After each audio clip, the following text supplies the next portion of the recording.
నిజామాబాద్ నగరంలోని న్యూ అంబేద్కర్ భవన్లో నగరపాలక సంస్థ సాధారణ సర్వసభ్య సమావేశం మేయర్ నీతు కిరణ్ అధ్యక్షతన నిర్వహించారు. ఈ కార్యక్రమంలో జిల్లా కలెక్టర్ నారాయణ రెడ్డి, నగర ఎమ్మెల్యే బిగాల గణేష్ గుప్తా, ఎమ్మెల్సీలు, డిప్యూటీ మేయర్, కార్పొరేటర్లు, మున్సిపల్ అధికారులు పాల్గొన్నారు. ఈ సమావేశంలో 73 అంశాలపై చర్చించి గౌరవ సభ్యుల మద్దతుతో ఆమోదం పొందినట్లు తెలిపారు. అదేవిధంగా సీఎం కేసీఆర్ పర్యటనలో నగరాభివృద్ధికి 100 కోట్ల నిధులు మంజూరు చేయడంపై కేసీఆర్ కు ఎమ్మెల్యే బిగాలకు ప్రత్యేక ధన్యవాదాలు తెలిపారు. నగరంలో ఉన్న సమస్యలపై చర్చించి త్వరలోనే అన్ని పరిష్కారానికి కృషి చేస్తామని చెప్పారు.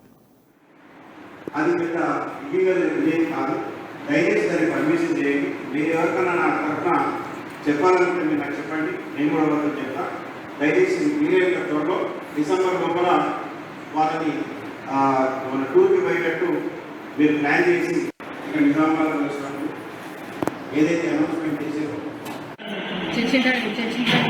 అంతేకాకుండా అర్థహారం గురించి కూడా, ఎందుకంటే ఇప్పుడు నర్సరీలలో చెట్లు పెట్టాలి, మళ్ళీ సంవత్సరానికి గాను ఎంత బడ్జెట్ కావాలి, మరి వాటికి సంబంధించినటువంటి అన్ని ఎస్టిమేషన్స్ కూడా ఇప్పుడు మేము మాట్లాడుకోవడం జరిగింది.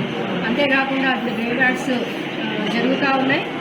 వాటితో పాటుగా ఎంఏఎం వాళ్ళు కూడా డిమాండ్ చేయడం జరిగింది. వాళ్ళ గ్రేవ్ యార్డ్స్ గురించి కూడా వాటి గురించి చర్చించి మళ్ళీ వచ్చే బడ్జెట్లో కూడా వాళ్ళవి కూడా పెట్టి త్వరలోనే అవి కూడా మొదలుపెట్టే అవకాశం తెలియజేస్తా ఉన్నాను.